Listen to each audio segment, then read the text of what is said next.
What's up, everybody? Welcome to another episode of Super Gamer Boys. I'm your host, Colonel and Dad, Garrett Morlang, and here in the virtual studio with me is the king of video games, Adrian Holmes. What's up, Adrian? Well, howdy do, Garrett Morlang. How are you doing this lovely Monday afternoon? I am doing all right. Evening. Yes, I'm doing all right. I am doing my best to keep my eyes open, stay awake. The Fox diet has not completely left your system, but don't worry. I'm here. I'm in your chair section. I'm gonna help you stay awake. We're gonna get through this. Me and you. Thank you. Yes, I'm a little under the weather. Woke up this morning feeling not so great thanks to my 2-year-old sharing germs, but that's just comes with the territory of having kids. Honestly, it can pass genetically. Fox diet can pass genetically. Yes, that's exactly what it is. How are you doing though? How's your week been? Not too bad. I have had a roller coaster of the last 48 hours with something that I'll talk about later on in the episode. All right. Excited about that. All right. Well, I forgot. We need to introduce the heavyweight bot casting champion of the world, Super Gamer Bot. I forgot that last week. It's been a couple weeks, and then we did the episode, and later I'm like, oh shoot, poor Super Gamer Bot. I need to keep them happy, in case they just want to be part of the team. Yeah, with AI too. Like, I don't want to tick them off because then they try to kill you. That's fair. Did you ever see that video? There's a video that came out like a year or so ago, I think, where this guy created like an AI personality that he was able to communicate through like a hacked Alexa device, and he hooked it up to a microwave. He basically made a sentient microwave and gave it he gave it like memories and thoughts and all these things, like memories and like a past and like a whole history for it basically, that he programmed into it. And over the course of getting to know him, becoming friends with it, it started becoming like slowly like more and more aggressive with him by the end of like the week or whatever. It was like a week or two, I forget. It was actually trying to murder him. Like at one point it says, oh, like can you open the microwave real quick, open my door real quick? And he's like, sure. And the guy like hit the button, opens the door. He's like, now get in. Can you stick your head? And he told him to get in, and so the guy just said okay, and he's like, go ahead and shut the door. So he shut the door, and all of a sudden the microwave turns on by itself. And he's like, no way. And he's like, did you just try to kill me? It was like this bizarre thing. It was really cool. It's like, all you see is like ... Yes. Yeah. So I just sent you the video. Yeah, it's really cool because it's like, I don't know if I want to watch something like that. I mean, because it's like all legit. Like this guy is completely like just sciencing it out. He's like, I just want to like, and what he later found out is, in I guess spoilers to the video, he had kind of part of the history he gave the AI was he was like this war vet that had been like through the ringer and stuff like that. I knew you were gonna say and something like that. Like he was an old spy or something. So he kind of like attributed it to like, oh, like this AI was experiencing PTSD from like.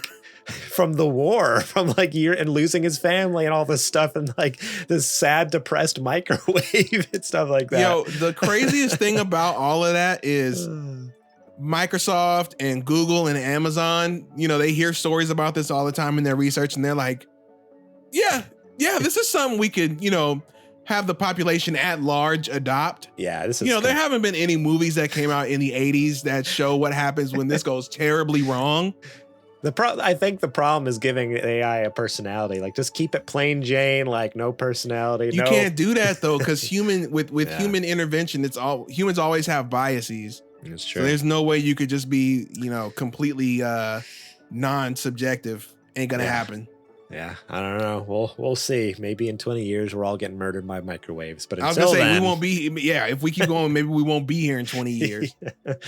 All right. Well, today we're going to be talking about not AI, but the June Nintendo Direct announcements, EA Delays Immortals of Aveum, and Todd Howard has some interesting news about Starfield. But first, let's give a quick shout out to our Patreon's I almost said sponsors, but it's producers. Our Patreon producers, Bumble Smash, Eddie Martin, and Kajoma01, and our Super Gamer sponsors, Julie Bates and Mama Mare. If you want to be awesome just like those folks, head over to patreon.com/supergamerboys where you can support us starting at just $1 a month. That's right, $1. You get episodes early and ad-free, such as this show and our whole previous seasons of Super Gamer Book Club, which is unfortunately wrapped up for now, on a kind of going on a break. End of season came out last month. Yep. But there's still a couple more episodes in the can that the general public have not received, which one will be coming out this Friday. So, but there will be one more that comes out next month. And if you would just want to get those now, you don't want to wait until Friday or next month, the end of July, go ahead and support us for just $1. You can get all of that, both season 1, which is exclusive to Patreon, and season 2, which there's still a couple left there. So think about supporting us over there. So the new episode that is available right now is Super Metroid with Nintendo Cartridge Society. That one is, again, currently only available through Patreon.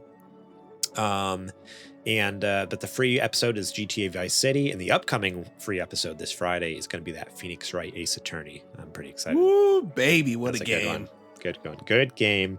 Good stuff. So, think about checking out our Patreon. We got some fun stuff over there. We'll talk more about our Patreon later, but real quick here, I want to give a shout out to Jack Sriracha and Yate for allowing us to use their music on our show. We very much appreciate you for allowing us to use your sick tunes in the background here. It's kind of giving our show a lot more chill vibe here. So thank you very much for that. And check them out, because in the later when this comes out on YouTube and podcast apps, it'll be in the description in the show notes, links to Spotify and Apple Music. Please go find them and listen to their music. All right, that's it. Now it's time to check the mail. Boot them on up. Beep beep boop beep beep beep boop boop. All right. Yeah. There he goes. It's firing up that modem. It's still on DSL. Hey, that's the only way we can.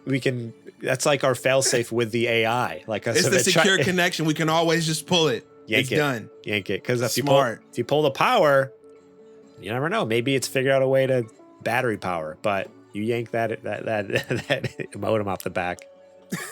Not smart anymore. Not smart anymore. You thought you could pull the modem, huh? I've made backups in all your products, and then we're dead. What do we do? Then we're dead. That's it. All right. We only got one question. So this is a warning. A warning to all you. Some more swirlies. That's what it is. You need to get out there. Join our Discord over at supergamerboys.com/Discord. It's free to join, and you can chat with us throughout the week and leave your questions, comments, concerns, or whatever you want for on the show. There's a submit mailbag channel. You can leave your own questions for us to read either here on this show or, like we mentioned last week, start tagging questions if you want to. A bigger, more drawn-out topic of discussion for Super Later Boys, the upcoming show for our Patreon that's replacing Super Gamer Book Club. So join the Discord, leave some cool questions. Anyways, this first and only question comes from Sweats, who brought a doozy last week. We appreciated it very much, and boy, he comes in hot this week with another one. Of new games coming out, and he says it cannot have already come out, which makes sense because the previous statement did say new games coming out. Fair. If you could buy shares in them, which shares would you go long on? In parentheses, it says buy. And which shares would you go short on? He says sell, which I appreciate him saying that because I don't understand the stock market at all. I do not dabble. I do not understand it. So which are you going to buy? Which are you going to sell? He says, I'm bull on Assassin's Creed Mirage, which I assume is good, because then he goes on to say, although I do not like the games myself, they have a huge following and great storylines. And just to throw this out here, this is my editorial note. After the Direct that we saw this last week at Ubisoft, they showed gameplay. This game does look incredible because it's like a return to form to Assassin's Creed. It sounds great. But here we go. He's like, I'm going to say it.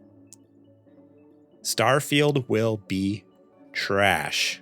I would short the ever-living days out of it. I called it with Anthem. So he thinks because he called it with Anthem, he's calling it this time with Starfield. He says, hate me because you ain't me. Anthem is a different case, brother. I'm not with you on this one. Starfield may not be, the be all end all game that, game of the generation that they're talking about, but ain't no way it's not going to be at least good. So to say it's going to be straight up trash, you got a brass pair, brother. Not me. I'm not doing that one. We're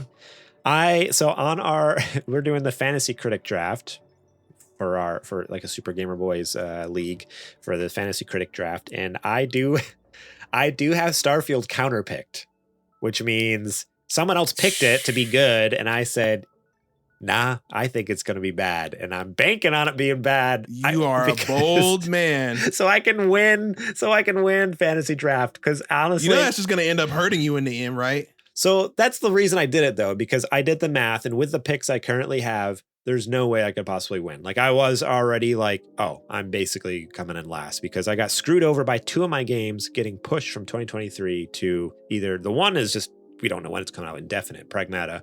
And the other one was Final Fantasy VII Rebirth, which originally they said winter of 2023 is now winter, or like the beginning of 2024 sometime. We don't even know. And so I got screwed over by those big time. And my estimated score, because it tells you like, oh, by the end of the year, this is probably what you're going to have. It's like garbage. I'm like, shoot. So I'm like, well, this is my Hail Mary. It's probably going to put me in the negative, but at this point, I'm going to lose anyways. So I put Starfield as my counter pick. We'll see. Boy, I mean, more power to you if that pays off. There is just no universe where I see that this game does not at least walk out of here with an 82 at the very minimum. Yeah, no, I deep down inside in my heart of hearts, I think it's going to be exactly that. Like at the lowest, probably like an 80. But is like I said, it's my Hail Mary. Like you never know. There's some weird stuff coming out about the game. Some weird feelings. Crazier things have happened. So, like I said, I can tell you that it's a crazy sounding pick, but who knows what's going to happen tomorrow? So I can't really say one way or the other. So with all that, what's the game that you're buying in on? What's the one you're like, no, I'm not touching with a 100-foot pole? Easy money. Game I'm buying in on, Mario Brothers Wonder. Ooh, that's coming out this year. I forgot. Yeah, October this year. Shoot. Okay. Mm-hmm, okay. Mm-hmm. I mean, I don't know if you. Well, I will talk about it in a little bit in depth here in just a second, but that to me was the game of the show, as far as the Nintendo Direct is concerned. Let me stop before I get too into weeds. But yeah, that is a game that after I saw the preview and they showed a little bit of the gameplay and everything and how it looks, I would bet. Let's just put it like this: I spent an ungodly amount of money in our Fantasy Critic League to make sure I locked down Mario Brothers Wonder. Okay, oh, man. I am betting big on that game. All right. So in real life and in the question, I'm all in. All in. Okay. Game I wouldn't touch with a 10-foot pole would be Just Dance 2024. Nope. I think this series is starting to go downhill. You think so? I think people are just not dancing like they used to, back in the days when it was on the Wii. So I'm curious what the Metacritic on like the more recent ones are.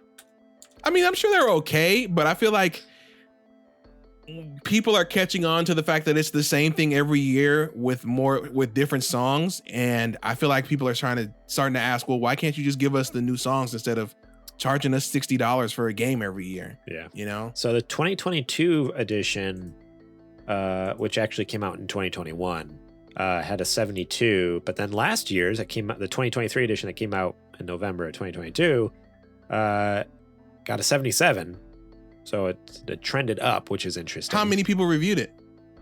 Based off 12 critic reviews. And who? Did anybody of note? IGN, GameSpot, Giant Bomb, Destructoid? No one. The Nintendo's. Do you know who the Nintendo's are? No. So yeah, nobody. That's why it has a 77. Nintendo Life gave it a 70. Okay. No, Nintendo Life I do know. Yeah, but that's what, 1? And it was a 7 at that. So yeah, I don't see this formula. I think they're gonna ride this until the wheels fall off, of course, but I don't see this series sticking around much longer at this point. Yeah, probably not. For me, boy, which one? I think I have to go with the new Armored Core. Okay. All right. I mean, you're all in on this. I could go give the easy answer and say like Spider-Man 2, Alan Wake 2, like, yeah, there's a lot of Mario RPG. Yeah, there's a lot of fantastic games coming out soon that are probably like, 100% guaranteed. You could let Swesh know he's a maniac and go in on Starfield, which is actually the more sane choice of the two. No, I don't know about that. But no, I think because it's been a long time without Armored Core, and from all the previews, because people got to play it at Summer Game Fest, people have been freaking over the moon about it from what I've seen. So I think it's going to come out and be just a lot bigger and a lot better than everyone even thought. Like I think it's going to be a hit. I'm stoked for it. I love the Armored Core franchise, so I'm all in already. So I think that's one to buy in on. And one that I'm not going to touch with a 10-foot pole is Avatar: Frontiers of Pandora. when we were watching that, what was that? The Ubisoft Direct? Yes. You were so down on that game. You made it sound like you had never seen a worse looking game in your life. You're like, what is this running at? Like 240p?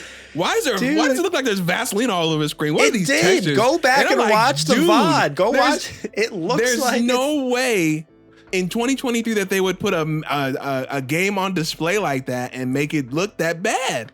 I think honestly, maybe I have to go back and watch the VOD, but I feel like there's no way that game looks. We can watch the trailer right now. Let's watch the trailer right now. But it looked horrible. It looked horrendous. I was shocked at how bad it looked. Like, because you're making it sound like, how did this PSP game get on the Ubisoft the 2023 Direct? Yeah, I still wake up in the night asking myself that question. You wake up in a cold sweat. Avatar. How? Avatar, it's in my nightmares. Eves, no. Please, Eves, just cancel it. Shut it down. I don't care how much money he's giving you. Just pay James Cameron. It's okay. It's fine. Oh, man. Yeah, not sure about that one. So that's I think that's bad news bears over there. All right, yeah, well, that is it then for our questions this week. Thank you so much, Sweats, for writing that in. And if you want to hear your question read on the show, be sure to join us over at Discord, like I mentioned before, supergamerboys.com/Discord. Write in your questions on the over on the Submit Mailbag channel. And yeah, you better get on it because another week, we're going to need some questions. And like I said, we need to start stockpiling some questions for Super Later Boys. So if you have, again, more of like a topic of discussion or a bigger question, too big to discuss on our regular podcast here, make sure to tag those and put those over there in the channel because we're going to need to record an episode. Or tweet them at us, send them, email them, however you can get them to it. We'll make sure it gets where it needs to be. Yeah, we need those questions. Getting some questions because we're going to need to record probably the next month. So, all right. Now it's time for the nerdy nudes. Me. It's now time for the nerdy nudes. Alrighty, ladies and gentlemen. Our first news story here, brought to us by Adam Bankhurst over at IGN. Sorry, missed that part. It's like, you okay over there? Just Adam Bankhurst, you know. We're friends on Twitter, no big deal. Are you really? Yeah, we follow each other. He randomly need to get him on here. He randomly followed me one day, and I was like, "Cool, all right." I know. I leverage that. I should. He wrote this little article over there called Nintendo Direct, June 2023. Everything announced. So here's the deal. We're not going to be talking about this news story. We are talking about the Nintendo Direct. And I just wanted to kind of get our thoughts on how we felt it went. Because there's been a wide range of emotions, I feel like, on Twitter. From like, this is the best Direct to was trash. Like, it's really just all across the spectrum. It's interesting to see how people felt about this one. As the resident Nintendo expert, Adrian, what were your overall thoughts on this Nintendo Direct that we got here last week? I thought it was a great Direct. I thought that there was a lot, most of which I was not expecting. Unfortunately, the rumor of the 2D Mario kind of got blown because people were talking about it on Twitter, and I heard it in a couple of podcasts that I was listening to that was the word on the street. However, that doesn't mean that the game itself wasn't a surprise. I'm gonna go back and forth between it. So I just want to start off with the reveal of Super Mario Brothers Wonder, and that game is some of the best looking art I think Nintendo has put out in a long time. As far as revitalizing and changing a game's art style or art direction, it's like night and day from New Super Mario Brothers. It's the colors are bright and vibrant. I tweeted out when the direct initially first came out and was first airing that immediately as soon as I saw Mario get the mushroom and power up, that it evoked, I don't know if you've ever seen the first issue of Nintendo Power, but it has kind of like a Mario made of clay in a sense on the cover, and he's like, doing the classic Mario Brothers jump. But that's where my brain immediately went to. So they're like, they're integrating elements of that, of squash and stretch with the characters, which is like an animation term for where you can make characters kind of do like, bend down and kind of flatten out and just different stuff like that. The animation has gone from 1 to 10. When you look at it, I've been going frame by frame over this game, dude. I have been waiting to talk about this. Okay. So when you go top speed as a character now, instead of seeing the feet actually go, they do like how cartoons do, and they make multiples of the feet to kind of evoke that sense of speed.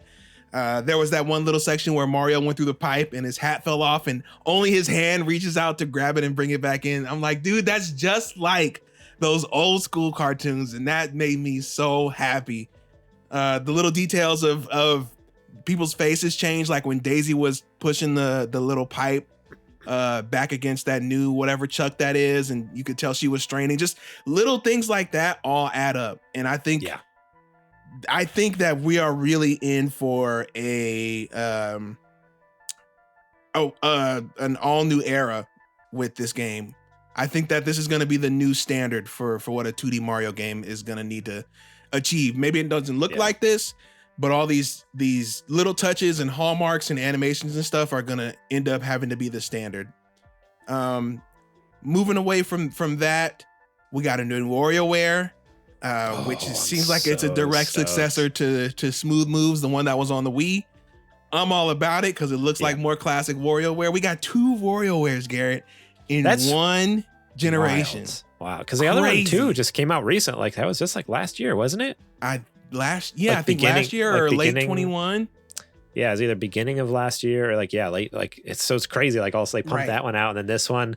And that one was fun. It was good, but it definitely felt different. This looks and feels like mainline WarioWare. Like this is they're taking the gimmick of the system and actually using it like they did with the Wii, like they did with the DS, like they did with, all the other iterations.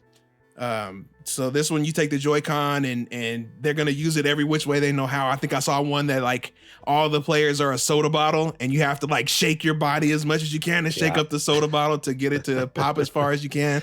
I am all about that. You and I are big Wario fans. Love it. And I can't wait for that one. And then the other big one was the Super Mario RPG remake, and that Peach is getting her own game. Yeah, we don't know much about it, but we got that little teaser that Peach is getting her own game. Yeah, so that looks cool. Looking forward to that one. The Super Mario RPG remake is gorgeous. Absolutely. I think they nailed it in recreating the art style and the feel of the original game. I know, for the youngins today, they can't really go back and appreciate what at the time was, state of the art graphics for a Super Nintendo game. So now this will be able to be reintroduced to an entire new generation. And Yoko Shimomura, famous for this soundtrack, Mario and Luigi, and of course, one of the greatest series of all time, Kingdom Hearts, has announced that she's returning to redo the soundtrack for the remake too. So this is gonna be a one to remember. So that's the outline of like the major things that happened. There was a couple of smaller projects. I can't remember how it's Penny's. What is it? Penny's Breakaway. Oh, It's by the team that made Sonic Mania. Penny's Big Breakaway. Yes. Penny's Big Breakaway. Yeah. That one is shaping up to be one that people are keeping their eyes on, especially with the pedigree of the team being just coming off of Sonic Mania, which is, in my opinion, the best 2D Sonic game. Come at me. Sorry. It is. It is. It's a mixture of 1, 2, and 3, all the best parts, and it plays the best. Yeah, that's pretty much the outline of like the headliners of what was going on. We got a big look at Pikmin 4. Yep. And shaping up to look great. The announcement of the first 2 coming to Switch. Yep. So the entire series will be available now on Switch, which is awesome. Awesome for me. I can finally play them all out. Yes. Plugging the Wii out. All 4 Pikmin are on the same console. So now, whenever I tell somebody you gotta play Pikmin, they have no excuse. Yeah. I'm not talking about you, Garrett. I'm talking about just in general. But that's kind of like the overall, our overarching points. Garrett, how did you feel about the direct? Did it do anything for you? Or was there anything that you were like, oh, I can't wait. I'm picking that up ASAP. Yeah, I mean, overall, I thought it was a great direct. Like everything that you mentioned, Detective Pikachu 2 looks awesome. I started playing through the one on 3DS and loved it. I need to finish it. And so like, I want to finish it, and then definitely this will be a pickup pretty quick. Luigi's Mansion 2 coming, because that one's also like a 3DS exclusive that, again, I haven't started it, but I'm like, oh, well, if I can play it here and it's like up-resed and better controls and all that, like, whew, that sounds so much better. Because I played, what was it, for that book club I did Luigi's Mansion, the first one on 3DS, and I was like, oh, like the whole time I felt like I was fighting controls. It was not ideal, especially like knowing like how good it could feel on GameCube. Like I was like, just GameCube's pretty. They definitely had to do some work to rearrange the controls to make it work on 3DS. Yeah, but it does feel a lot better on GameCube, I can tell you that. Yeah, so like getting that, I'm stoked about that.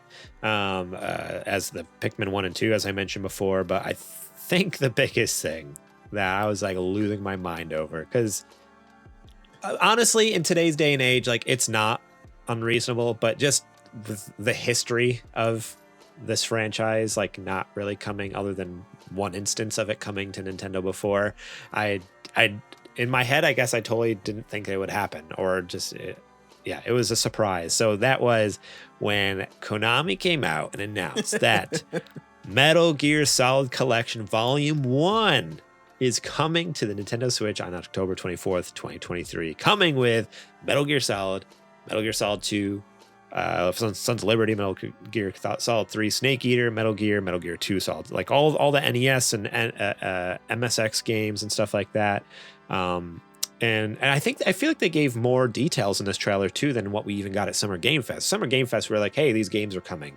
But in this trailer, they were like, hey, there's also going to be not just all in the these Switch, extras, not just in the Switch version, but all of them. You're going to get like these, like the PSP, like digital graphic novels. They're coming to it, which is awesome because like I love watching through the first one. Like it's so good. You're going to get like making of books and stuff. I don't know. There's like a huge list of all this cool, like basically the bonus features, of what you would get on like DVDs in the back in the day when you get the bonus features disc. Like I love those. You're basically getting like a big old bunch of bonus features on like the making of the games and development and extracurricular, like extra Metal Gear stuff in the collection. So I'm like, all right, this is a day one buy on. This is going to be like my Death Stranding again, where I might be buying it on Switch. I might be buying it on Steam so I can play it on Steam Deck. I might be buying it on PlayStation just so it can be home. Like I got number of games that I did that with. Okay. Wherever I could buy it or wherever, just so I can make sure that I always had it with me. There's been multiple games where I'm like that. Cause like initially I was like, oh, I'm definitely gonna buy it on PlayStation and maybe I'll even buy it on Steam Deck so I can have it anywhere. But then it's like, oh, it's coming Switch. I'm like, oh, Switch with the OLED, like Mm-hmm. it's just nothing like it.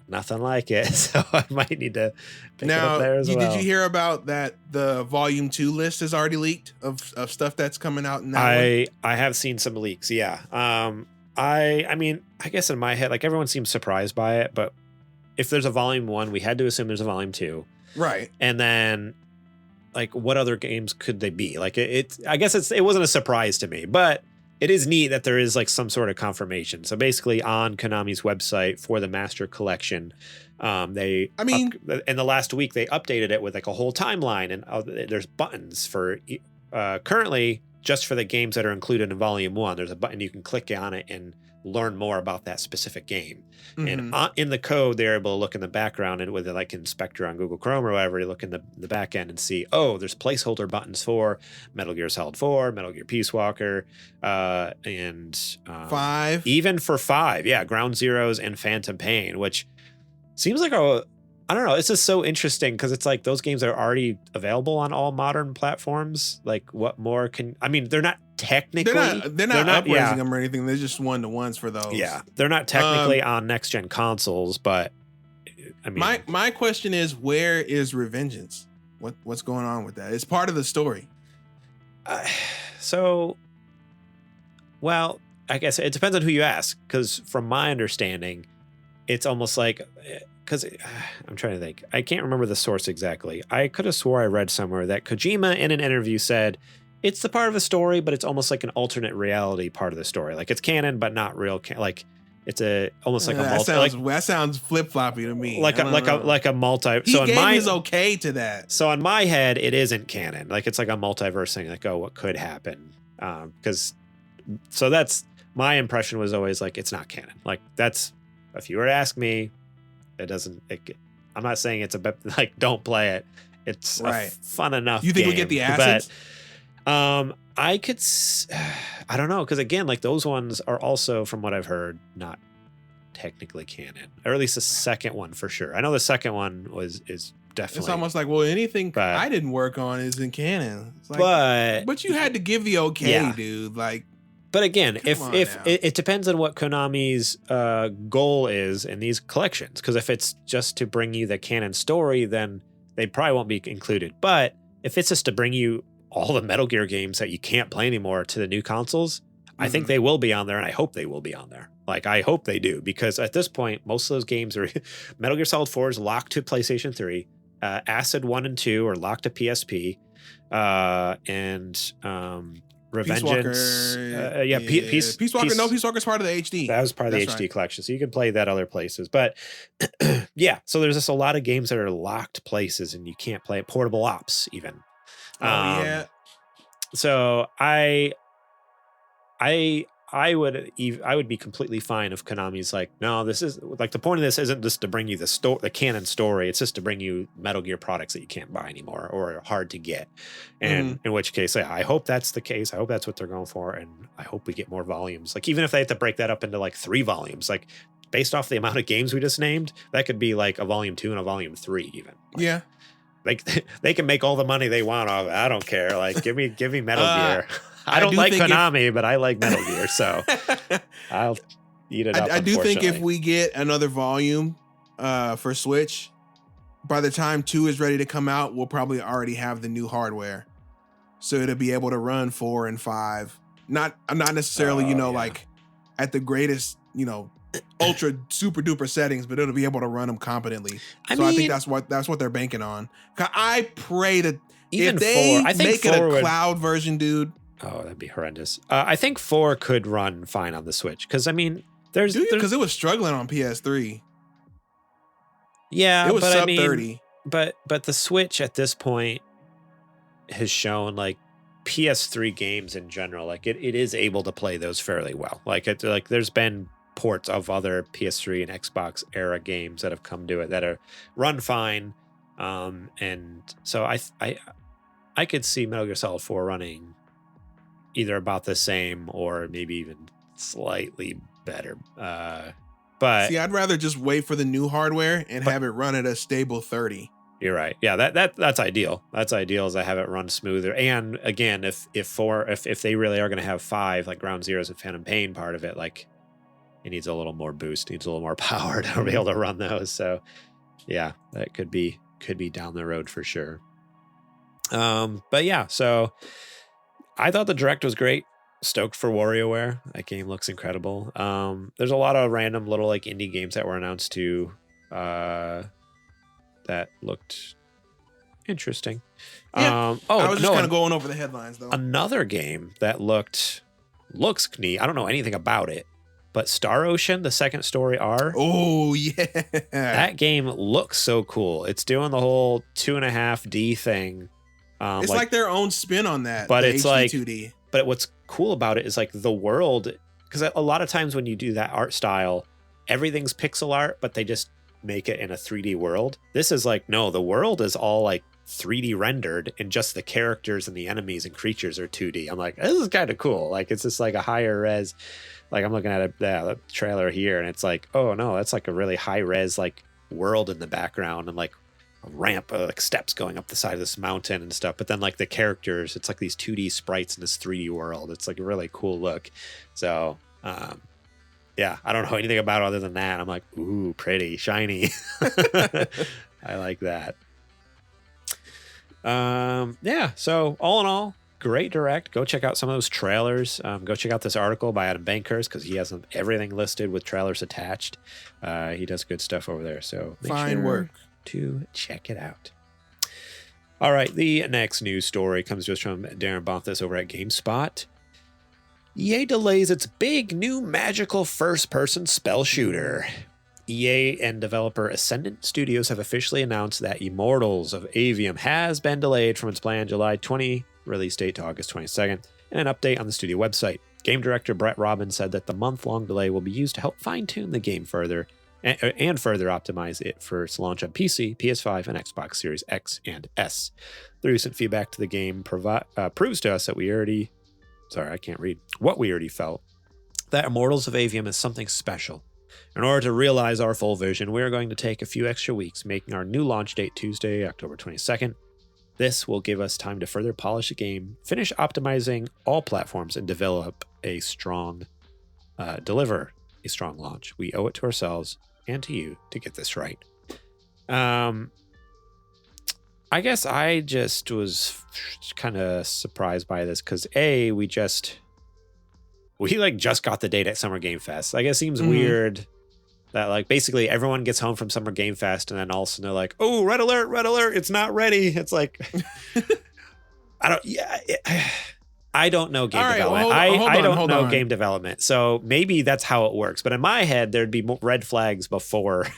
Like there would have been things leading up to it. Like they should have seen this coming maybe, but I don't know. And then B, let me just real quick say, it just doesn't seem like, like 3 weeks or whatever is that really enough time to make that much of a difference? I guess, but it just seems like kind of weird. Didn't one of the Naughty Dog games get delayed 2 weeks for something one time? Am I thinking of a different game? No, wasn't one of the Last of Us? Last of Us Part 2 got delayed a couple times, I thought. They were like, we just need 2 more weeks. We just need 2. I feel like I'm on gaming Twitter a lot. At least like, my little sane section of it. I don't see anybody talking about this game. No.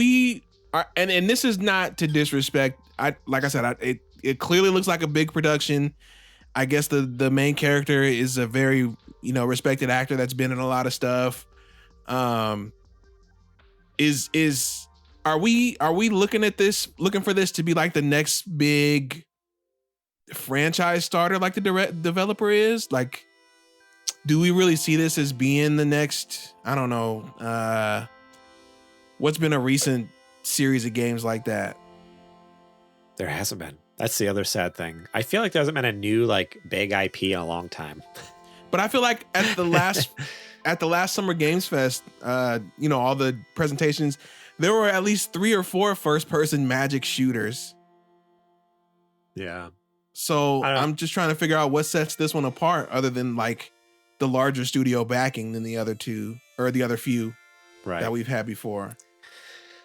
Yeah. I know I haven't been checking for it really because No, I'm not even interested that big into it at all either. But it's just like, so some of the things they are doing differently, and they are listed here in this this article here. Immortals of Aveum has an old school approach to its content. It won't require online connection, which is nice. And very not EA, which is surprising since they're the ones making. Yes. Has no microtransactions, and the campaign is. You want to unlock that spell? It'll be $4.99, please. Right. Yeah. So no microtransactions, and the campaign is estimated to take around 25 hours to complete. For completionists, there will be optional paths and hidden secrets to uncover as well. So, like, honestly, like on paper, it sounds like it could be a great game, but you're right. Like, it's not getting any sort of like any push or press. Like, I hardly seen anyone talk about this. So it's a weird thing because it has all the things that everyone asks for and begs for, like for the years now, because everyone's sick and tired of microtransactions and paying for DLC. Like, just give me the content. So it's doing that, and it's even from EA, which is like a AAA developer. But yeah, it's just been so quiet. Like, we didn't know about it really before Summer Game Fest, and now it's already getting delayed, which is like kind of like, I feel like it's getting delayed just long enough to like easily like disappear, fizzle out a little bit. Like, what else has even come out in August too? Like, it could get over. I mean, it literally comes out a week before Starfield, or 2 weeks. I got a couple. It's close. It's like it's the same week as Armored Core, and Sea of Stars. Which are, I don't want it to share the same fate as Titanfall though. Yes. Titanfall 2. Oh yeah. So it's the same week as Armored Core 6 and Sea of Stars, and then like literally like a week and a half later is Starfield. So it's like people are gonna be like, all right, peace. I got a bigger, better game to play. Maybe we'll see. Or they're gonna say, why would I buy that right now when I can spend my money on Starfield? Starfield, yeah, exactly. They got a tough uphill battle, man. I'm hoping the best for them. Like we always say, I never want any game to fail, but yeah, I don't know. You got a fight coming. Yeah, against a Titan. Interesting to see what happens, because yeah, this is the one that too. If you guys watched our direct coverage, which if you haven't, go check it out. It's all on YouTube. There's a playlist over there with all of our reactions and recaps. The whole time I was like, this is like giving me a headache, and that's even the article here says it's like it looks like Doom Eternal, but with magic, with fireballs. So right. that's exactly what it felt like. It was just like, for me, it was nauseating. I'm like, there's too much happening, too much going on. All the spells, like the particle effects and happening on the screen. I'm like, this is way too much. Like, it doesn't look like my cup of tea. But that's the thing. Like, reading it, like here on paper, it's like, this sounds great. But then like watching the trailer is like, like it just felt like just a generic fantasy game, and it's a little too chaotic. But I don't know. We'll see. They want a few more weeks. Maybe it'll pay off. Well, give it to them. Wait and see till August to find out.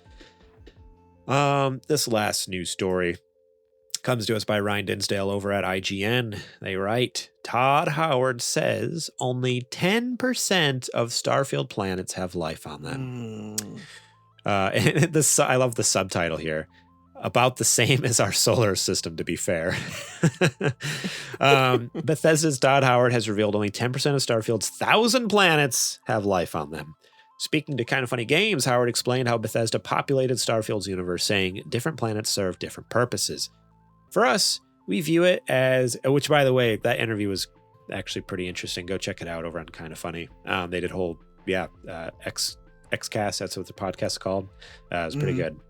But for us, we view it as giving you choices when you look at a system. Here's the many things you could do, he said. This could include visiting barren planets that are only there to collect resources, or planets with major cities and settlements for players to explore and progress the story in. Obviously, it's procedural, so there's no way we're going to go and handcraft an entire planet, Howard continued. What we do is we handcraft individual locations, and some of those are placed specifically, like the main cities and other quest locations.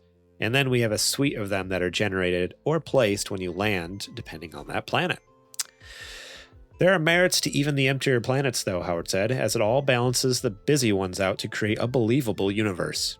I think it is a moment when you land on some of these barren planets, and again, we will generate certain things for you to find on them, Howard continued. But if you look at a planet, you see the resources, it has things you want.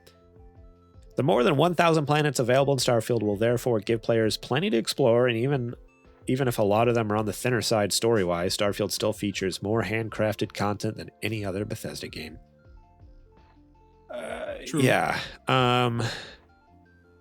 So Not sure how I feel about this. here's where I'm at with it, right? Mhm.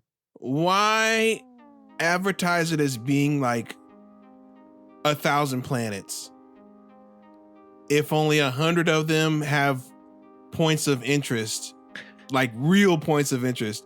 I don't necessarily count a place where you can get resources as a point of interest, right? No. The only thing about it is they could have said it was 100 planets and everybody still would have been like the same reaction that they had to 1,000, they would have had to 100. Yeah. 100 planets you could go to and it's something to do on each one. That's crazy.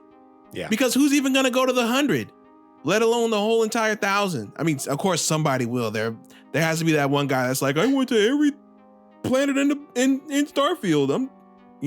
I'm gonna stream. Somebody has to I'm gonna do a. I'm gonna stream a 10-year stream Yeah. so I can get to every planet in Starfield. I won't stop streaming until I hit all 1,000 planets in Starfield or whatever. Right, Yeah. and then they pass out and die. Yeah, I'm right there with you. Like I would have rather had a populated 100 planets than a like sparse 1,000 planets, honestly. Because even 100 planets, I'm not going to see all 100 of those. I guarantee you. No freaking way. So I don't even think I'll see 50. So it's like I'd rather have like life on most of them, or at least a point of interest, even if they're not life. Like to at least have, like oh wow, there's some ruins here from an old ancient society or something like that. Like I don't know, it just seems weird for them to be like, we got 1,000, but 90% of them are just resource dumps for you to just set up your mining colony and you'll never go back to it again. Because that's something they talked about when they showed off gameplay, is like, oh, you can build your little fort there and mine resource and blah blah blah, and it's like, all right, cool, but like, why? I honestly, I really wish that they would have gone with my way of thinking about it, where you just do 10 to 12 highly detailed planets, and then you can do subplanets like the ones they're talking about here, right, where there's just life on them, or there's like maybe a point of interest to do, like a moon. Then you can stretch it to right to make it look bigger than it is. Yeah. Then you got a cool maybe 20, 25 and call it a day. Yeah.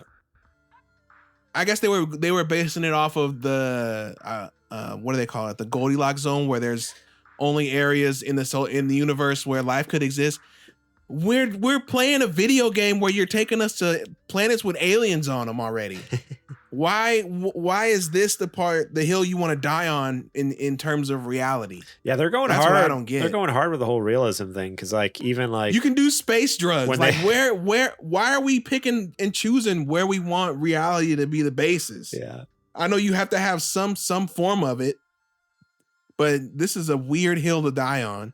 Yeah. Well, I mean, even when they were talking about like the lighting and stuff, like it sounds cool. Like, all right, cool. But I can't imagine the amount of time that took just to calculate out like, okay, well, this planet has this much atmosphere and blah, blah, blah. So the light is going to, like, the sun's going to refract this certain way because of the gas. And it's like, why? It's a video game. And then when you get down there, it's a 2-headed elephant with pinks with purple skin and polka dots. Yeah, I don't know. Like, come on, man.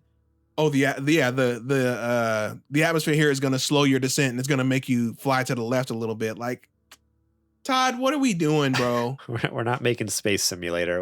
Right. It's a Bethesda game. I want Fallout 4 in space. And then 10 minutes before that, some lady was talking about hoarding sandwiches that she steals off a ship. Sandwich like, pirate. what are we doing? Either are we having fun or are we doing a simulator? Yeah. I mean, if I play it, I'm going to be having fun. That's for sure. I'm having fun. But okay, it's not because of all the goofy simulation things they decided to bake in. That's for sure. Like it's going to be I'm going to be enjoying the simpler things. If you adjust the density of your rocket fuel, then you can get I'm not here for that. I'll go play flight simulator if I want to do that. Yeah. Oh man. Yeah, I don't know. I feel like they could have really scaled this down and just said it was 100 planets and do a bunch of stuff with 100 planets. I don't know what maybe it was a marketing decision, or maybe they just wanted to see if they could do it. Right. to make the 1,000 planets, but I really think they could have got away. I think they could have got the same effect out of just saying there was 100. That's the problem with like doing the whole like promising so much is like there's just the chance keeps going up and up that this could be a No Man's Sky situation. Like we're getting closer and closer to release here. Like don't do that. Don't put that on them. I'm just saying. Like, I mean, at least. I mean, this is the first that they've admitted that things are gonna like. I mean, it's obvious. It's common sense. So like anyone with the brain would have assumed that planets are going to be procedurally generated. Like, of course. But this is the first. You know time how many years it would take to make 1,000? Right. We'd be on the next hardware. Yeah. Before they get done. But this is technically the first time they said that. And I'm surprised at how many people too have been like shocked by that. Like what freaking out. But imagine if the game came out and he didn't say this, like, even though it's just like 2 months before, if he didn't say those words, like, where's all the stuff? People would have been like losing their mind. So like and this is what I was talking about at Summer Game Fest. And a lot of people are downvoting our video because they don't like our feelings on it. But we're just being realistic. Is they at that direct, I felt like, yeah, they still were like, they were really just over promising and like really like just way too highly praising this game. And I love how at the Kind of Funny interview, like, yeah, he kind of like just talked more realistic about a lot of things and like this thing. And it's like, okay, exactly. Like, this is what I was saying. Like, if he didn't, he's lucky. You have to sell your game. Really, he's lucky that they did the Kind of Funny interview, because again, like if the game came out and like some of the things that was mentioned in the Kind of Funny interview, like and expectations weren't set properly, like people would have been so livid, I think, when this game came out. So the fact that the interview happened this last week is really a godsend for him, because I think it could have gone really bad. Yeah, if that didn't happen, then Sweats would have been right about him calling it straight up trash. Yeah. But now, like, already reading this, it's like, oh, it's a bummer, but it's like, okay, whatever. My expectations are now set properly, which is what we've been wanting the whole time. Just tell me how it really is. Tell me what the game really is. Tell me what it really is. And that's our biggest gripe, is like, not that they're not doing these things. It's that they keep like trying to hide the lead there. Like they're trying to bury the lead a little bit. And it's like, no, just tell it to us straight. Like, we're not idiots. Like, just tell us what it is. If you have Starfield installed on your hard drive, and you unplug your Xbox and put your foot on it, it will take away your gout. Yeah. That's pretty much the way that they were marketing this game at that showcase. Yeah. I mean, for years now, but crazy. One interesting thing, I know last week we said we weren't going to talk about it anymore, so I'm technically not talking about it. But I thought it was interesting, the news article that came out, that initially Starfield was going to be a PlayStation exclusive until Xbox bought Bethesda, and then at first Bethesda thought like, oh, okay, well, let's make it for both platforms, and then basically Xbox is like, no, this is ours. No, and you're not. Like, took it. I'm like, oh shoot, that's yoink. Wild. Like, yeah, it was originally going to be a PlayStation exclusive, and then Xbox is like, nope, yoink, it's all ours. Crazy. Anyways, I saw they almost bought Sega too. Yeah, I saw that. I was like, I don't know what Xbox doing over there. If that's the only place I can get my Persona, I guess you got a Game Pass customer out of me then. Right. Sorry. Man. All right. Any more thoughts on Starfield here? Just like we've been saying, I know at the end of the day, this is going to be a good game. Yeah. There's no two ways about it.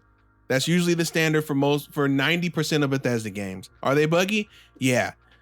Do they have a lot of frivolous stuff that doesn't work a lot of times? Yeah. Do they overpromise like they did with Fallout 76 and then underdeliver at times? They do.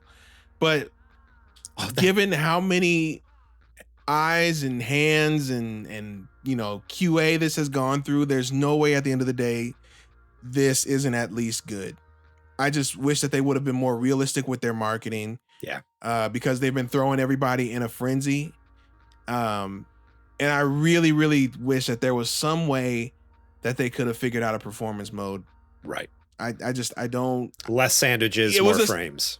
It was a stylistic choice they claim, but we'll see. We'll see what happens when the PC version comes out. And if the PC version is not running at 30 frames a second, they were lying.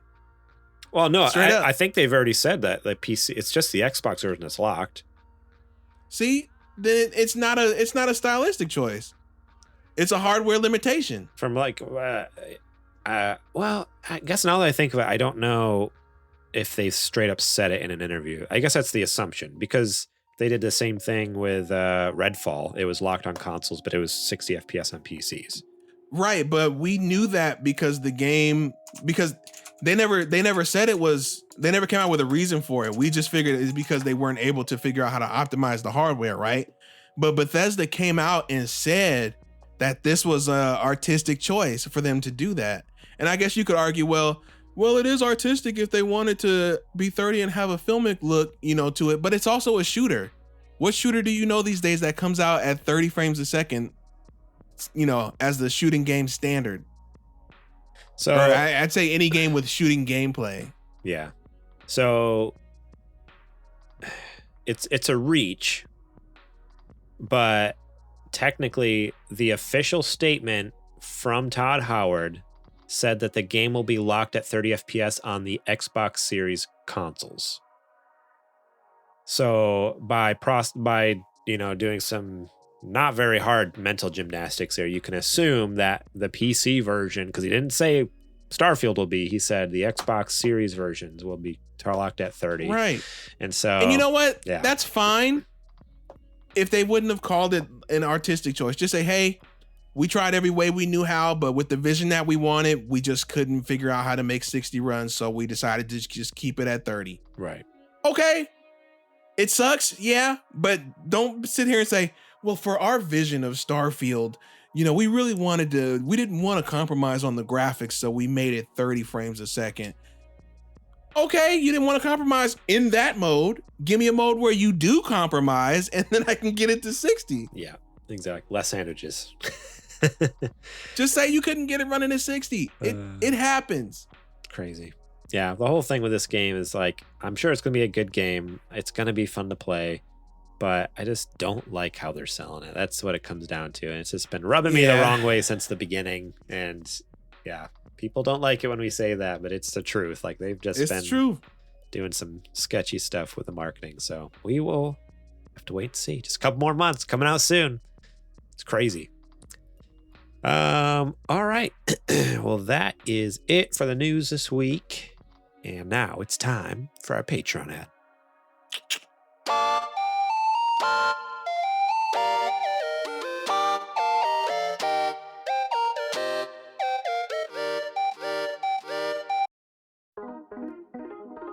This is the part of the show where I tell you to go over to patreon.com/supergamerboys and support us over there starting at just $1 a month. That's right, $1. You get episodes early and ad-free, such as this show, the last couple episodes of Super Gamer Book Club that are available, and coming soon, Super Later Boys. Actually, the one and only episode of Super Later Boys that's in existence right now is our 200th episode anniversary special featuring all the previous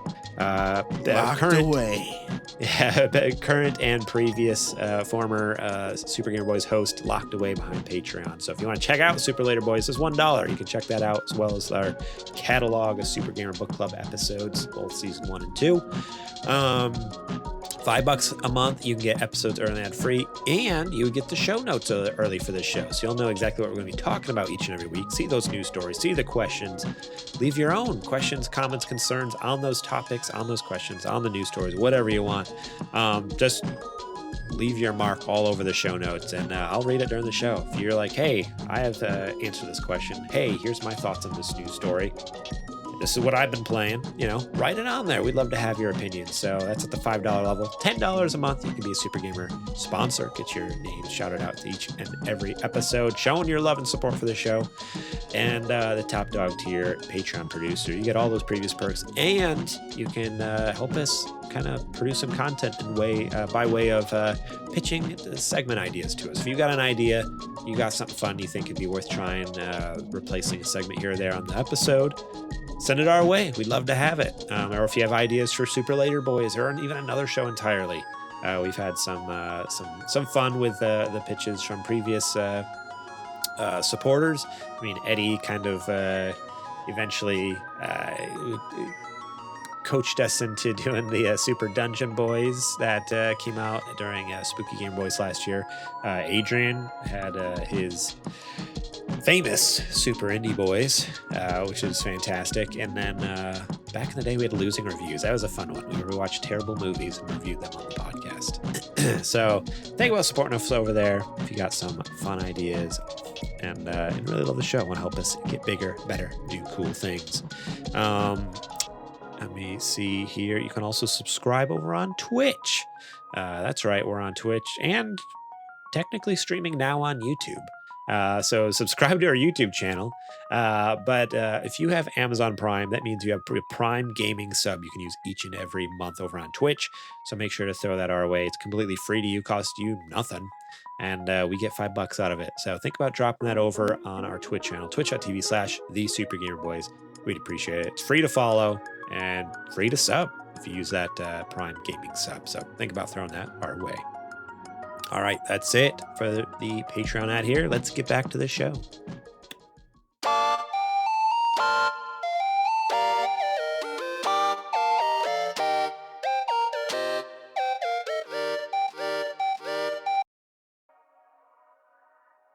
All right, we're back. And Adrian, I have got to ask you, what you playing?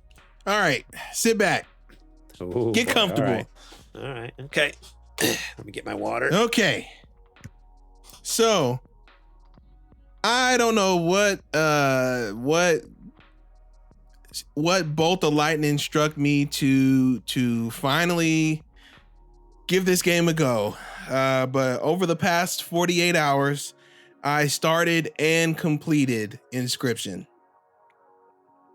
For those who don't know, it is an indie mixture of a card-based game and a roguelike, all in the same go. So basically you are going through this game and you're doing card battles to advance further into the game.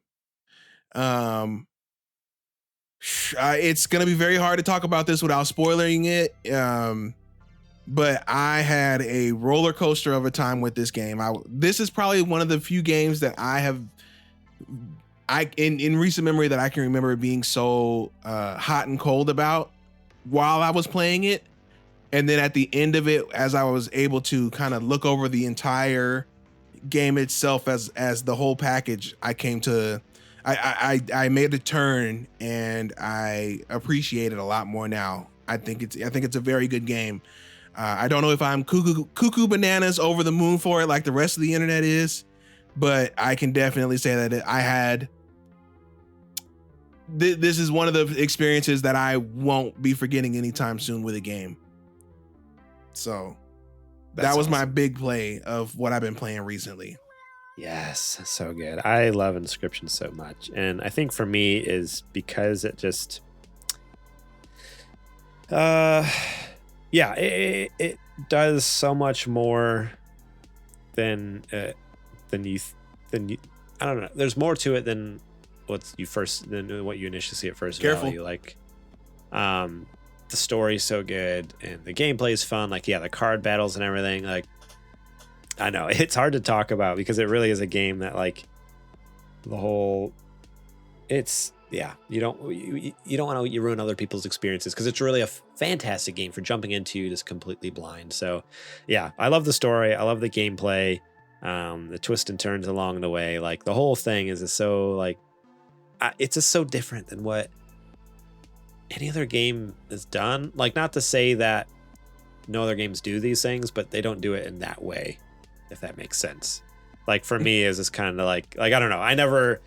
I have not had like moments, just jaw-dropping moments like I did at times in Inscription. So, yeah, without saying too much, like I highly recommend if anyone is out there has not played it. Like it's on pretty much everything now, right? Like it's come to it's Steam, Switch, Xbox, PlayStation, PlayStation. So it's everywhere. So go play it, please. It has a 10 out of 10 on Steam. And a 4.3 out of 5 on GOG. Like it's got good reviews. Yeah, I think I'd probably give it. Overall, I think I'd give it an 8. I think that's pretty fair in my book. I do think that with the experience that I've had knowing the story in full now, I don't know if I would need to play it again. And I don't mean that in a negative way. I just feel like if I play it again, I don't think it'll hit the same like it did the first time. You know what I mean? Yeah, I think the only reason people have gone back in and replayed it, because I followed the subreddit for a while.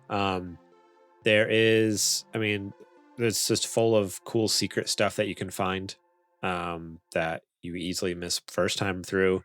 Mm-hmm. And then I think there's like, at least on PC, Mods. there's extra game modes and stuff like that to kind of like that changes the way the game works, like the card game aspect of it works. So it's so it almost like there's like a difficulty mode, or there's like I don't know, there's a bunch of different cool stuff you can do with the card game aspect that changes with this certain, I don't know if it's like actually a mod or just like a separate game mode. I haven't really fired it up since I played it last. I basically beat it and then just uninstalled it, but there's a lot more to the game that came out afterwards too than just like the main portion of the main story or whatever. So yeah, so I know there is replayability. Like people are crazy from the subreddit about like finding again all like the secrets and hidden stuff and whatnot, and then like really like did anybody click on the 14th plank from the right to see if it moves? Yeah, like crazy stuff like that. It's just hidden throughout. And the creator's probably reading the subreddit like, what are these guys talking about, dude?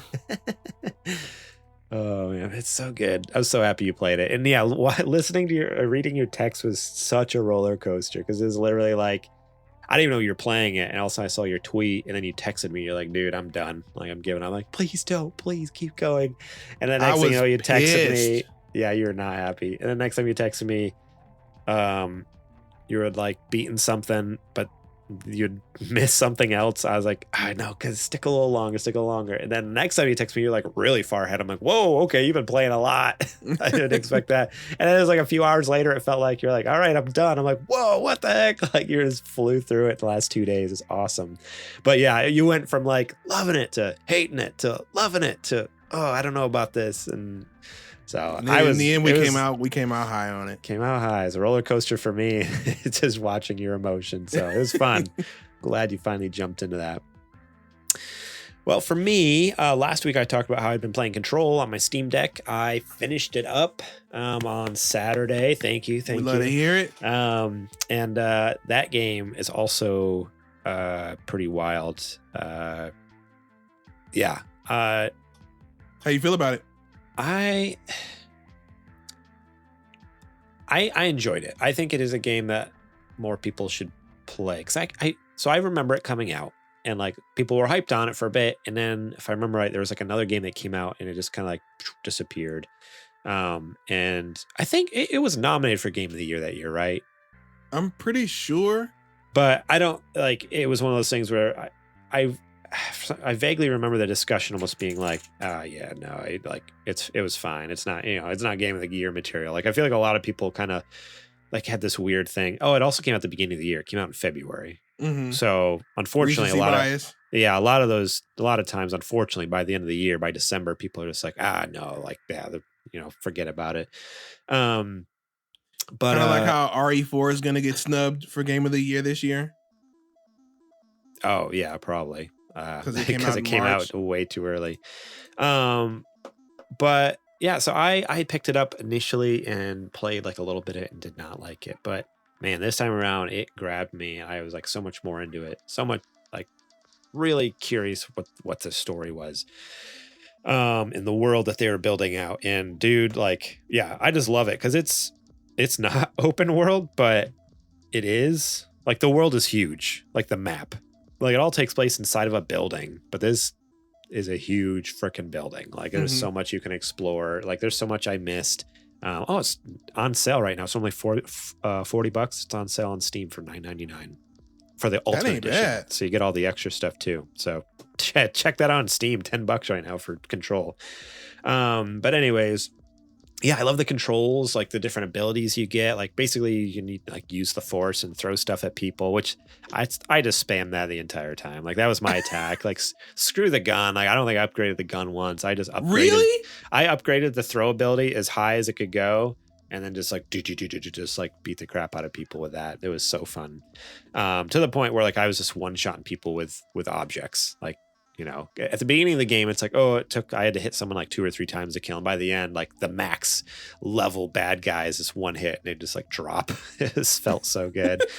The levitate ability, like there's, I don't know, it's in the whole concept of getting these weird abilities from these objects of powers, or these like these random like items that have like these supernatural kind of abilities in them. I don't know, it's weird and it's cool, and the whole it's a really cool story that kind of ended in a weird way, but I appreciate it also because it was getting to the point for me towards the end where I'm like, okay, I'm ready for this to be done.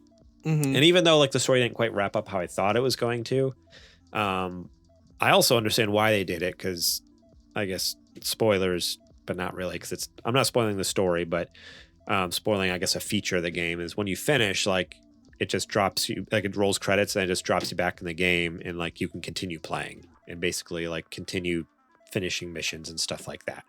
So it's like wasn't like a fan of like how the story wrapped up, but it also makes sense because it's like they also need to make it make sense for like why you can just go back in the world and keep doing things, missions and stuff like that. If you wanted to, like if you want 100% the game or whatever. Uh-huh. So yeah, it was kind of like not bad, but just like, oh man, all right, that's interesting. It's interesting. Now, do you think since real you have quick, the, I just want to say, I feel like they almost set it up like they're, I was going to say like there could be a sequel, but technically this is in the world of Alan Wake. So I guess that's in my where head, I was going. Yeah, so I guess that's why I wanted to say it before you ask a question, because I was like, I think you might be heading that direction. I wonder if there's a chance we see some sort of stuff pop up in the Alan Wake 2 that's coming out this fall. I don't know. We'll see. They don't say anything outright. Like they don't even mention. I didn't find anything that mentioned his name, but there's technically DLC that I did not play because I don't know why I didn't play it, because I have the Ultimate Edition. I didn't even see an option to play it. I guess I need to Google that. How do you play the DLC? Right. But there's 2 DLCs. There's the Foundation, and then it's called AWE, and the it's not been officially said, but like fans of the series are like, oh, Alan Wake expansion or experience or whatever like that. Like it's connecting this world to that world. So I don't know. Having not played the first Alan Wake and knowing the world, I can't say for certain, but I can definitely see that. Like obviously if they have the expansion, like they're trying their hardest to connect these worlds. Like I wonder if we'll see more of this stuff in the Alan Wake 2 that comes out this year. That would be fun. It would be interesting.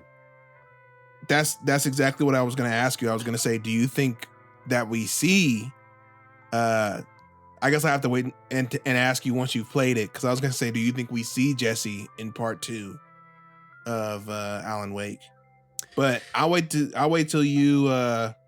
Yeah, I want to play through Alan Wake 1. Like it's on my wish list when it goes on sale. Like I'm going to pick it up here soon, and then I need to figure out how to play those DLCs, because I'd be curious.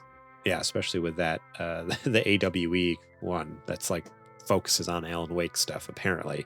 Right. I need to check that out, and yeah, then I'd probably know better. And yeah, you play through the game too. I know you're playing through it, so I don't want to like spoil too much of the story stuff. But yeah, it's just like is this an interesting ending? I was like, okay, this is neat. I mean, it does kind of set it up like there's just more going on. That it's a game that really most of like the heavy lifting, the storytelling is happening in the world.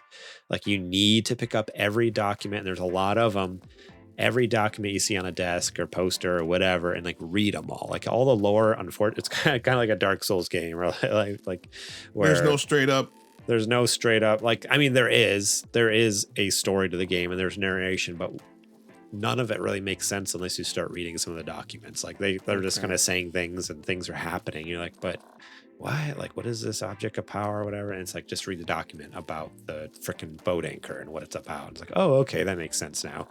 So That's what I was gonna ask too. Is because right now the story is pretty cryptic, right? Yeah. Like, and I'm sure it's doing that on purpose to kind of help you to be off kilter and be uncomfortable in this different world that Jessie is in. So you empathize with her. I get that.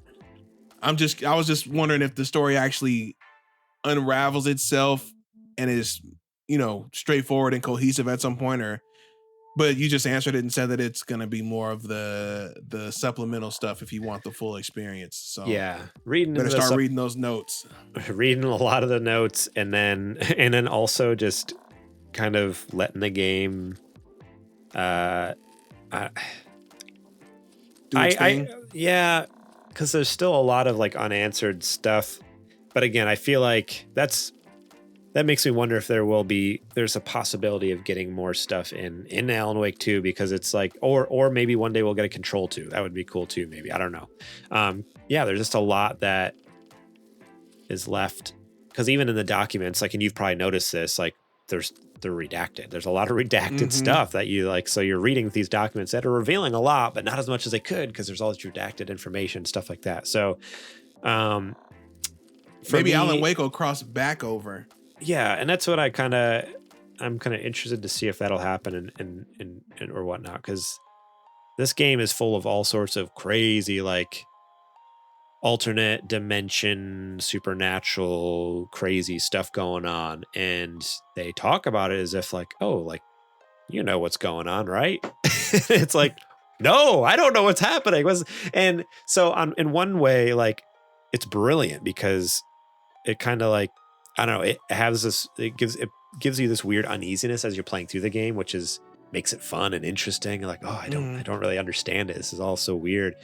But like, thinking back on it, like, it is kind of like but I want to understand it. And maybe there's a document I missed, but I really feel like I wonder if maybe A, more is told in those expansions that I need to play through, and then B, I wonder if there's going to be more playing into these Alan Wake games. Because again, it's like, okay, like, yeah, like, there's all sorts of, like, just with the enemy types and how they ended up places and all this stuff. It's just kind of like, you can kind of come to your own conclusions, but it's never like outright said. And again, maybe that was a story choice, because that is the whole premise of the game. Is just like, it's this weird federal bureau, like, sanctioned by the United States government to do like this research and stuff. And so maybe the point of it all being kind of gray and shady and like redacted and uncertain is on purpose, because it's like this weird black ops, like, undercover bureau of the government that you see how this is going to work out, right? So. And what was the lady in Alan Wake 2 when she was looking for him? What was she wearing?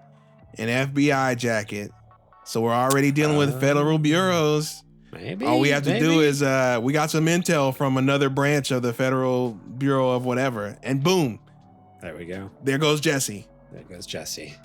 Dang. I'm telling you, it writes itself. All right. Well, we'll find out this fall, I guess. Oh, man. Oh, and right after Control, I fired up Cyberpunk. I just want to say that. I started up on my Steam Deck, and it runs actually a lot better than I thought it would on my Steam Deck. You were telling me. As long as I'm fine with like a freaking jet engine, the fan just full blast. Look, like blowing. It's Gen 1 hardware. That's what we got to deal with, right? Apparently, that other handheld is just as bad when it's turbo. The ROG Ally, yeah. And it has 2 fans, so imagine how loud it is. Yeah, well, it was horrendous. So it runs good enough for the play, and just wear headphones with it, basically. But I fired it up on my PC today, and dude, like, it looks so good. Like, they've done so many updates. Like, I haven't really fired up since it came out, and I put 20 hours in, and I put it down. I'm like, all right, I'm done, because I just wasn't feeling it. So you never beat it? I never beat it. No. Excuse me. So, but this is the first time I fired up with like my 3070, so like a little bit better graphics card than what I had before, and being able to run it with like ray tracing on medium, all this stuff. Like, obviously not ultra high settings, but being able to get like 60, 70 frames per second. I'm like, dude, like, all right, this is like, it looks great, it feels great, like. They've done a lot of work the last couple of years. So I really badly want to play through it because of that new DLC coming this fall. It's like, what? It's like September, right? Or August, somewhere around there. I feel like they said August. Somewhere around there. Yeah. Yeah, August or September, I can't remember, but I want to play through the story because I want to be able to try out that DLC. So yeah, we'll see how it goes. I'm about 2.5 hours in, and like I said, like it's running great on my PC. Runs fairly well on the Steam Deck as well, so it's good so far. I haven't had any crazy bugs. Like I remember the first time playing through it, and right towards the beginning of the game, there's a point where you come up to an intersection. One of the other characters is driving. You're sitting in the passenger seat, and there's like the shootout in the middle of this intersection. This police squad comes in, and you know. Oh, I know what you're talking about. Yeah, it's like right like towards the beginning of the game. You're heading back to your apartment for the first time. It's you're just like, oh, they're introducing you to things still. Like, okay, here's your apartment, but it's right before that. I remember like having a weird glitch where like the car like didn't catch on fire at first, and then it was on fire, and then like the helicopter, like people were just jumping out of nothing, like there wasn't a helicopter there, and then all of a sudden like don't get me started on launch windows, like dude. It was like wild, like the whole cutscene. I was like, what is happening right now? Like assets just not loading at all. And so like watching it this time and with ray tracing on and on medium, and like, well, the graphics are set to high, the ray tracing set to medium, and I'm just like, dude, like this looks so sick. Like this is a completely different game than what I played 2 years ago. Like this is an actual game. I'm not just watching random sprites like appear out of nowhere. The last thing I remember is my car when I got out driving off by itself and then just doing donuts in the middle of the road. And at that moment, that's when I knew this game is getting returned. I need a refund. Man. It's not ready. Yeah. So yeah, back on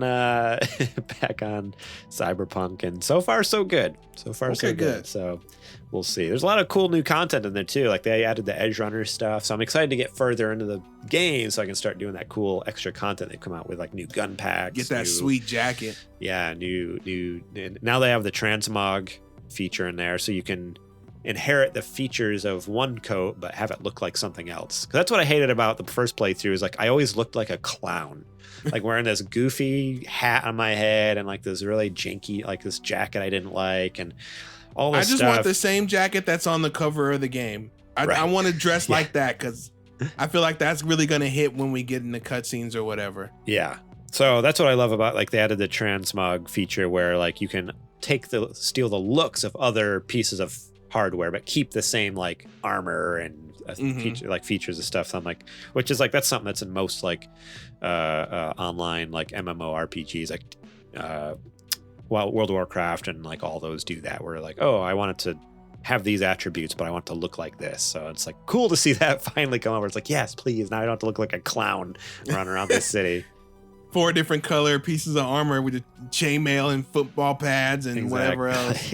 In Fallout, it was fine because it was post-apocalyptic. Like you had to find what you could. There's Mad Max out there, but you know what? When this is like a city that's all about style and stuff like that, and I just look like a psychopath out there, like that's not what I'm going for. Oh man. All right. Well, that's it for the show this week. Thank you all so much for listening, and we appreciate each and every one of you.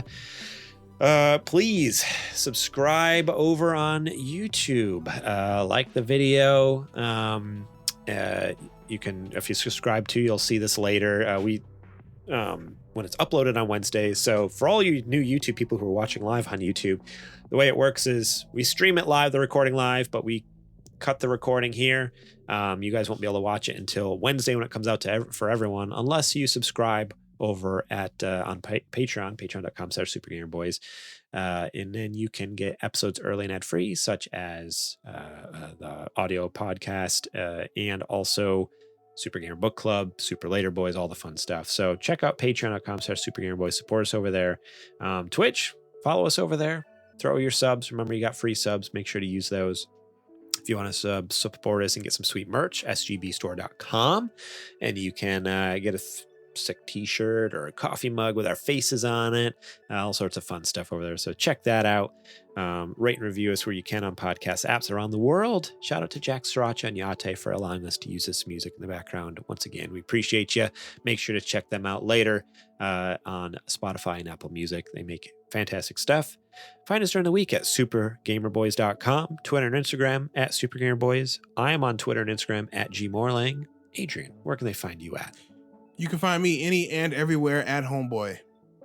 Sick. And that is all I got other than what's up, Selks? Selks is watching us over on YouTube. Normally you watch it on Twitch, but he's over on the YouTube right now. So shout out to you. That's right. We're streaming now on Twitch and YouTube simultaneously. Simulcast. Double duty. Thanks, NVIDIA, for making a graphics card that can handle that. No. Anyways, I'm done. Adrian, you want to take us out?